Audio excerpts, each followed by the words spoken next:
আবারও ইসরায়েলি বর্বরতার সাক্ষী হলো নিরস্ত্র ক্ষুধার্ত গাজাবাসী। এবার ত্রাণ নিতে যাওয়া ফিলিস্তিনিদের লক্ষ্য করে গুলি চালিয়েছে সেনারা। হুড়োহুড়িতে পায়ের তলায় পিষ্ট হয়ে প্রাণ গেছে কমপক্ষে ৩ জনের, আহত প্রায় অর্ধশত। আর এই ঘটনায় নিন্দা জানিয়ে হৃদয় বিদারক আখ্যা দিয়েছে জাতিসংঘ। মঙ্গলবার প্রথমবারের মতো উপত্যকায় ত্রাণ বিতরণ করে সমালোচিত সংস্থা গাজা হিউম্যানিটারিয়ান ফাউন্ডেশন।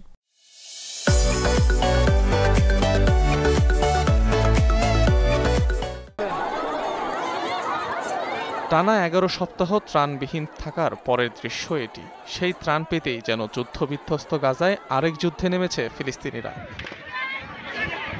মঙ্গলবার গাজার সর্বদক্ষিণাঞ্চল রাফায় প্রথমবারের মতো ত্রাণ সরবরাহ করে বিতর্কিত মানবিক সহায়তা সংস্থা গাজা হিউম্যানিটারিয়ান ফাউন্ডেশন। বিশাল সংখ্যক জনসংখ্যার বিপরীতে মাত্র ৮,০০০ খাবারের বাক্স বিতরণ করে সংস্থাটি। তবুও এক মুঠো খাবারের আশায় জীবন বাজি রেখেই গাজাবাসীর এই ছোটাছুটি। আমরা ক্ষুধায় মরছি, সন্তানেরা খেতে চাইছে, নিজের রক্ত বিক্রি করে হলেও তাদের খাওয়াবো, খাওয়ার কোনো কিছুই পাচ্ছি না। আগে আরো মোটা ছিলাম, খাওয়ার কিছুই এখন আর অবশিষ্ট নেই। কেউ যদি আমাকে ধাক্কাও দেয় মনে হয় মারা যাব। যুদ্ধ চাই না, শুধু খাবার খেতে চাই। কিন্তু ত্রাণ নিতে আসা ক্ষুধার্তদেরও ছাড় দিচ্ছে না ইসরায়েলি বাহিনী। প্রকাশ্যেই ভিড়ের মধ্যে গুলি চালাচ্ছে আইডিএফ। প্রাণ বাঁচাতে ক্ষুধার্ত গাজাবাসীর দিকবিদিক ছোটাছুটি, পদদলিত হয়ে ঘটে হতাহতের ঘটনাও। বাচ্চাদের জন্য খাবার আনতে যাচ্ছি, কোনো গোলাগুলি কিংবা বোমার পরোয়া করি না।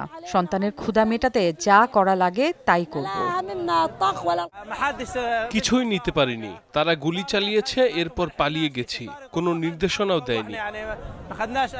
অবরুদ্ধ গাজার এই দৃশ্যকে হৃদয় বিদারক আখ্যা দিয়েছে জাতিসংঘ। আবারও উপত্যকায় মানবিক সহায়তার কার্যক্রম বাড়ানোর তাগিদ সংস্থাটির। বলতে গেলে এই দৃশ্য হৃদয় বিদারক। ত্রাণ সরবরাহে সহযোগীদের নিয়ে আমাদের একটি কার্যকরী পরিকল্পনা রয়েছে। গাজায় দুর্ভিক্ষ ঠেকাতে এবং বেসামরিকদের চাহিদা মেটাতে মানবিক কার্যক্রম আরও জোরালো করার আহ্বান জানাচ্ছে। চলতি সপ্তাহে গাজা হিউম্যানিটারিয়ান ফাউন্ডেশন নামে একটি সংস্থা চালু করে যুক্তরাষ্ট্র ইসরায়েল। বিভিন্ন দেশ থেকে যাওয়া ত্রাণ শুধুমাত্র সেই সংস্থাটির মাধ্যমেই সরবরাহের ঘোষণা দেওয়া হয়, যার মাধ্যমে ত্রাণ কুক্ষিগত করার অভিযোগ ওঠে তেল আবিবের বিরুদ্ধে। জাতিসংঘ সহ বেশ কয়েকটি আন্তর্জাতিক সংস্থা বয়কট করেছে ফাউন্ডেশনটিকে। অনিক রহমান, যমুনা নিউজ।